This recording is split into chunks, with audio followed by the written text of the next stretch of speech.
Welcome to another episode of Spirit of an Athlete. I'm your host, Amanda Smith, and on this episode, I'm sharing my gut health journey with you. And I'm going to read a letter that I wrote about my gut health journey. So if you're watching, my eyes will be down, and hopefully you understand why. My gut health journey is not very different than a lot of my clients, and it might not be very different than what you're experiencing. It started off with side aches that wouldn't go away. They'd randomly show up, and it wasn't super clear that it was my gut that was the issue. While I was running, I would get these side cramps, and I was just like, oh my gosh, is this a lung thing? Is this a diaphragm thing? Is this a gut thing? Well, turns out it was all three. I also had asthma. As a kid, I was diagnosed at a very young age and allergies to boot. And as you'll hear in my story, those evolved into a different thing. As I got older, gut issues that weren't obviously gut issues or overtly gut issues got worse. Some of the things I experienced were mood changes, rapid mood changes, no less. I'd experience absolute exhaustion. And I was an athlete, so I had to show up to practice, drag my butt out of bed every day to go do the dang thing, especially in college. I didn't have parents there to be like, okay, you gotta go to practice. Let me get you in the car. Let's go. No, I had to get up and walk, run, ride my bike over to practice. And I was exhausted. I wanted to stay in bed all day. In fact, I would miss classes to stay in bed because I felt horrible. And then I would drag my butt to practice and do the best that I could while I was there. And my grades definitely suffered from this. I became a master at playing through pain. Eventually, I started to ignore parts of my body altogether and just push through. And this was how I navigated high school softball, volleyball, basketball, college softball at Division 1 and Division 2. This was a chronic issue. In fact, what I noticed in Division 2 softball was that I stopped going to the restroom during game day altogether, completely, which caused some other fun issues. Does any of this sound familiar? Does this sound familiar to your kids that are athletes? When I went through yoga teacher training, this was when my eyes were opened. I was done being an athlete. I was 27 years old at this point, and my yoga instructors had us do an Ayurvedic cleanse. Ayurveda is the natural life sciences from India. They are one of the oldest, if not the oldest, documented life science. And during that Ayurvedic cleanse, we eliminated a ton of foods. We were basically just eating rice, chicken, vegetables, a bunch of very nutritious, nurturing spices, and kefir, which is like drinkable yogurt, which has a ton of probiotics in it. And my response to this cleanse was intense. It would be TMI for me to share what exactly showed up, but I was definitely in need of a doctor. And so they informed me of who their doctor was and said, why don't you reach out to her? And so I reached out to an Ayurvedic MD in Boulder, Colorado, Dr. Nita Desai. And the first test that we did was an allergy test. And I was very familiar already with allergy issues. So I was like, yeah, that makes sense. Let's do an allergy test. And the allergy test came back and showed me that out of the 215 things that I could be allergic to between food and environmental allergies, I was allergic to 175 of them. The doctor informed me that in a normal circumstance, I would easily be someone's PhD dissertation, trying to figure out how to heal all that. And I explained to her what was going on with the cleanse and with my gut response. She immediately was like, okay, let's follow the direction of what we see here on the panel. for all of the allergies. Let's remove all of those things. So I stopped eating things like watermelon and lettuce. Those things were top on the list, which is weird because both of those are mostly water. So was I allergic to water also? When I did this Ayurvedic cleanse, some of the things that we did coming out of the cleanse, so it was a very short period of time. It was either 3 or 5 days. I don't remember exactly, but it was a very short period of time where we were eating the khichdi is what it's called, and I have a phenomenal khichdi recipe if you ever want to try it, and kefir. And you start to reintroduce foods. I don't necessarily recommend this for everyone. If you're looking for a mental resolve, like a real challenge, then I would recommend this, and only under guidance and under certain circumstances. I do now believe that we should eat all the foods, unless, of course, our body does not respond well to them. The first thing that I reintroduced was a banana after the cleanse, and I only had half of a banana, and it was fructose. So it shouldn't have had a huge impact on me. But for the next 3 days, I just wanted to sleep. And because I was going through yoga teacher training, I had to push myself to go to class and to teach and to prove to the teachers that I was capable of being a yoga instructor. I definitely harnessed my ability to block out pain to do those classes, which is, to me, unfortunate. I honestly believe that we need to honor our body within reason. The next thing that I introduced was dairy. And I believe I introduced cheese first and then milk. And I didn't have a response to either of these, which I was shocked because other people in my family have an allergy to dairy. And then the next thing that I introduced was gluten. And I had a saltine cracker.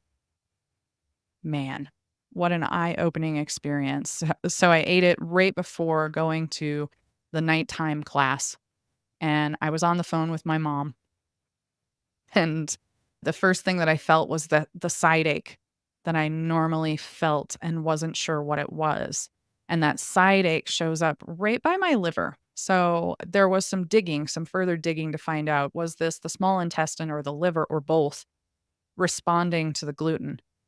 And then the next thing that happened was this metallic taste in my mouth. My gums were actually swelling. So when I would eat gluten right before I go to the dentist's office and they notice, oh, your gums are swollen. Well, I have to go back now and go, oh, okay, did I eat gluten right before I went to the dentist? All the many things that are how our body responds to different things. Then the very next thing, and the reason I bring up the fact that I was talking to my mom on this call or on this journey through gluten is because I had a moment where I got highly triggered and I snapped at her. And at this point, I was going through yoga teacher training. I was in a much more serene, calm, cool, collected space. So I thought, and the gluten set me off. There was a chemical imbalance in my brain that switched. And all of a sudden, just something simple. She had zero intention of triggering me. She just brought up something random and I snapped. And I immediately realized that was gluten. So, gluten was the obvious thing that we pulled out of my diet from my doctor's perspective. Sugar, white refined sugar, and fructose. All the sugars through to fructose, at this point, we were going to eliminate from my diet, as well as all of the things that showed up as something I was allergic to. And one of the things to note that I look back on now was walnuts, which black walnut in particular is a detoxifier for the liver. And my body was responding so unbelievably negative to that. And I'd never in my conscious mind knew that I'd had black walnuts. So I was having a liver issue at the same time. So we've got swollen gums, a psychological response to gluten. We've got the ache in the gut, whether that was liver or intestines. I was having acid reflux. I was having other things that are TMI showing up very intense responses to foods and emotions. My joints felt creaky and achy, and I was not very old at that time to feel those things. I was diagnosed with asthma, exercise induced asthma, and that asthma actually went away when I learned how to breathe as a yogi. Man, I wish somebody would have taught me how to breathe sooner, because when we breathe, we activate our diaphragm, and our diaphragm moves up and down. It stimulates our vagus nerve, which puts us into a calm state. And it also massages our guts at the same time, as well as all of the other organs below the diaphragm and above the diaphragm. And from there, we started on a bunch of supplementation. And that supplementation was very beneficial for me. It took several years to get to a point where I was like, okay, maybe I should try gluten again to see if I have the same response. And up until 2017, I continued to have the same response to gluten, where if I had a little bit of it, it was a mess, especially while I was pregnant, while my hormones were fluctuating all over the place. During pregnancy, I had a hot dog at a Broncos football game. And for the next 3 days, I wanted to be in a cave.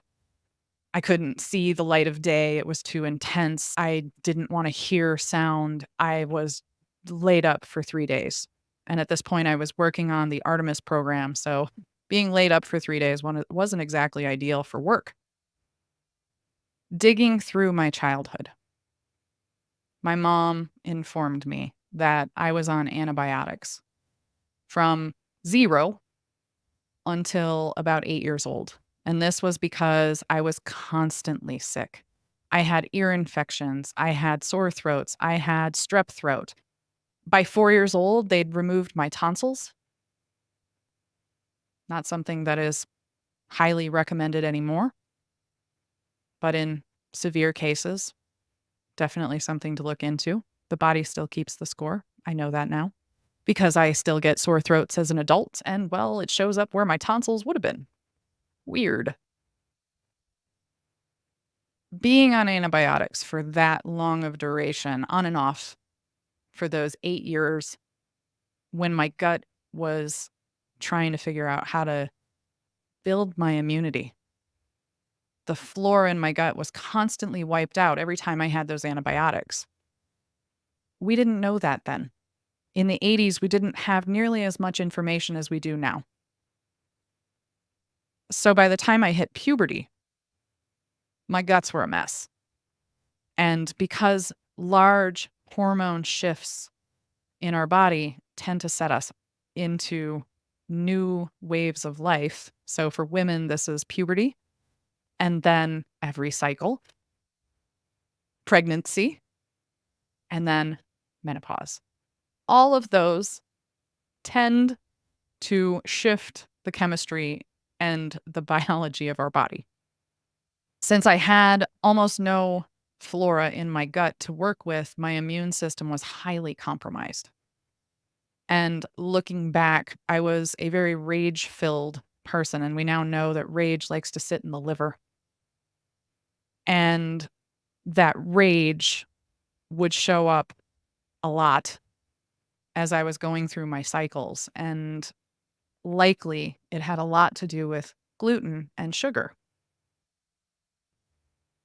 So looking back on my history, I already had a lot of things working against me and my gut health. And going forward, I had to figure out how to unwind all of that. So I worked with an Ayurvedic MD, Dr. Nita Desai out of Boulder. She helped me clear the physical, and then I worked on the psychological on my own, and then found an energy healer and my first teacher, Cable Jones. And he helped me unwind the psychological pieces and teach me new skills to move forward. And then I met my next teacher, Melissa Seaman, who I still work with to this day. She helped me further understand how sensitive people work, how empaths work. And then just recently, I learned the term sympath with Laura Ordeal on our podcast. Go check it out. And this is how I existed most of my life, was in this sympathetic response to all of the humans around me. I was highly sensitive, highly intuitive, and had no tools on how to care for that. So, learning all of these things, I can better help my clients because my body has experienced it. And when I tap into my client's body and I can feel what's really going on in there, I can quickly, easily tap into what kind of energy is swirling around in there and why. And of course, I ask up these things to spirit to get more information on what is necessary for my clients. But my own personal gut health journey and all of the things that came with it, swollen gums, liver's not quite right, guts had almost no flora. It shows up in my joints because the brain gut axis is a strong axis. My ability to work with clients now is not only from my gut health journey, but the research that I did for myself, the research that I continue to do to discover what's going on for others.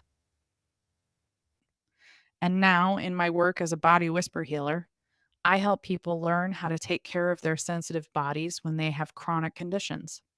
I help them move through healing the physical body, the mental body, and teach them the spiritual tools that they need, all in a systematic order. And sometimes crossed over depending on what each person needs. And now my gut journey looks more like helping others who have experienced what I've experienced, who are experiencing things that I didn't experience, but I'm able to help them work through their chronic conditions that usually all lead back to gut health. The brain gut axis in our nervous system is quite potent, quite strong in every body. And now, every once in a while, I will have my gut issues, but I can move through them quite quickly and identify why it came up, what brought it on, and how to heal it so that I can show up in body whisper healing for my clients without major issues. And that is continually my goal for my clients. For the people who come into my body whisper healing universe and find out that their chronic condition likely stemmed from the gut, and for those that already know it stems from the gut, I give them hope and guide them through healing physically, mentally, emotionally, and spiritually. There are so many things that I have learned on this gut journey that I now share with my clients, including the supplements that I've been on, the supplements that I've learned about, as well as the psychological piece, how to help people move through backtracking. When did this actually begin? And then forward tracking, how to heal it from a psychological perspective. Of course, I do refer people out when the psychological need is there for a therapist. That's not my job. I'm a coach, not a therapist. Though my clients will tell you, you're a therapist. This gut journey brought me to body whisper healing. And I am as grateful as I can possibly be for that journey because I wouldn't be doing what I do now without it. If you are someone who is having gut issues or other chronic conditions that you're like, oh, maybe that is a gut issue, reach out. This is what clients pay me for. It almost always leads back to the brain gut axis. We are working through that piece of the puzzle in the body. That is my expertise, especially for athletes. Whether you're an adult athlete or a child athlete who has parents that are listening to this podcast, or you listen to this podcast as an athlete and you're like, hey, mom and dad, we might want to talk to her. And if I'm not the person for you, well, I can refer you out. I have a long list of people that I work with and that I can refer you to. I hope me sharing my gut health journey has helped you in some way, shape, or form. As Angela Fuller said on her podcast, if I help one person, I've done my job. Thanks for listening. Thanks for listening to Spirit of an Athlete podcast. If you're struggling with your own gut issues and want more direction, you can get an initial body scan from Amanda at bodywhisperhealing.com. In 20 minutes, you can find out what's wrong, get clarity, map the path forward, and get on track to get back in your game. If this episode hits the spot, please let us know by rating, reviewing, and sharing it with a friend. Subscribe now to hear more inspiring stories from other female college athletes who overcame their health issues. Want more, Amanda? Get inspired by finding more at bodywhisperhealing.com.